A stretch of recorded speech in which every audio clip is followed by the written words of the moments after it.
Welcome back to Between Bells. I'm Nora Ali. U.S. women's national soccer team stars Megan Rapinoe, Kristen Press, Tobin Heath, and Megan Klingenberg fight not just on the field, but off the field as well. And together, the four of them launched a purpose driven luxury lifestyle brand to challenge the status quo called Reinc. With that, they've created a deck of conversation cards called Reset the Table. Here to tell us more is Megan Rapinoe herself. Megan, great to have you here with us today. I love this idea. Explain to us what sparked and inspired the launch of these conversation cards.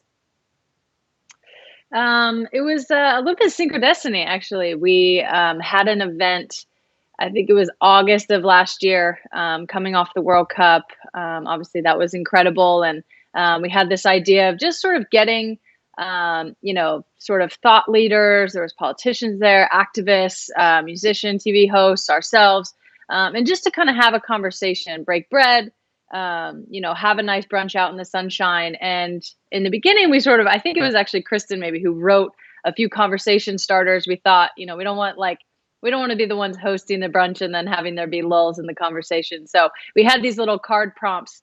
And what came out of it was just really beautiful and really incredible. Us sort of challenging our thoughts on the world. We had a really diverse group of people, not only in what they do, but the areas that they live in and their lines of work and what they look like. And we just thought, wow, there might be something here. So we created these cards. There's a number of different sort of themes: renew, redefine, revolt, and so on. And we just thought, is there a way that we can scale this? And the most important part, obviously, is to scale the conversation and to scale the idea of what can we do to reimagine the status quo? What can we all do in our everyday lives to, essentially find a way to make the world a better place? And we thought this was a good place to start. You can take this on your Zoom calls. You can take this on your Skype calls. You can take this on your FaceTimes and into dinner parties when we get to do that again. But it's kind of an easy foray into allowing yourself the space and allowing the people around you the space to, reimagine what this world could be.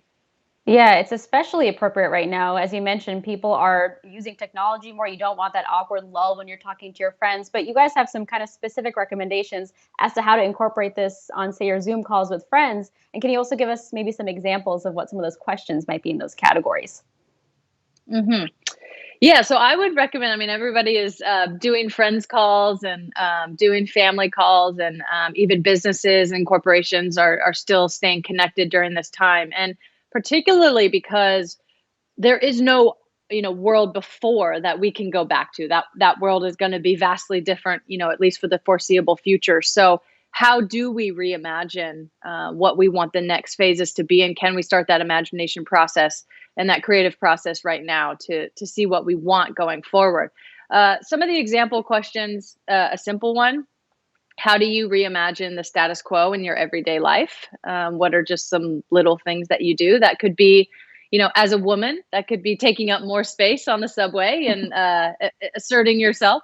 For me, it's, being an out gay person and living that way and sort of challenging what it means to, be an athlete and be a businesswoman and be gay all at the same time. Other examples that we have: tell us about a time that you've stood up for yourself and why, and what that feeling felt like. What's one social justice issue that you wish you could take on and change, or that you would change?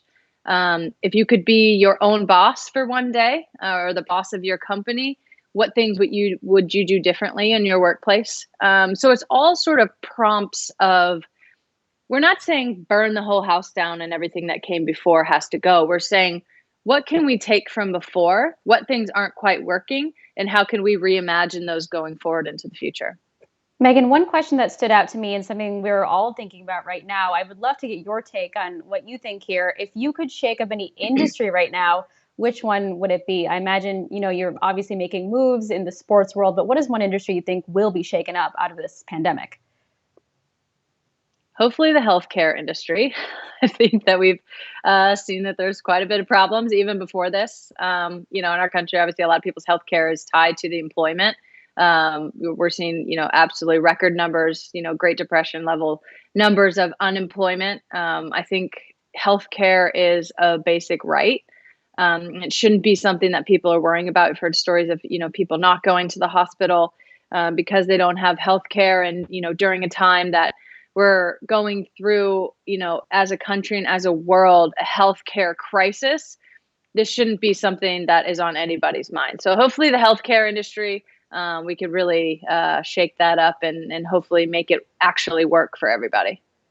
Yeah, Megan, quickly, what is the next step in fighting for equal pay in the soccer world? We know that's something that you are continuing to fight on. Yeah. So obviously we, received a little bit of a disappointing ruling on the last one, but we will appeal. It'll go to the next circuit of the court. I think it's the Ninth Circuit or something like that. Got to get all my legal jargon right. But we'll continue to fight. We still feel very confident in our case. We felt like the opinion of the court didn't fully grasp what gender discrimination actually is. It made a big emphasis on the fact that we negotiated our own CBA, and now we have seen that the men's, is better. So now we want to jump to that, which really that was not the case. We specifically asked for the same structure, the same amount of money as the men's team, and were explicitly told no, and that was never going to happen. So that's sort of the whole catch of gender discrimination, is that you don't start from an equal place. So we'll continue with that.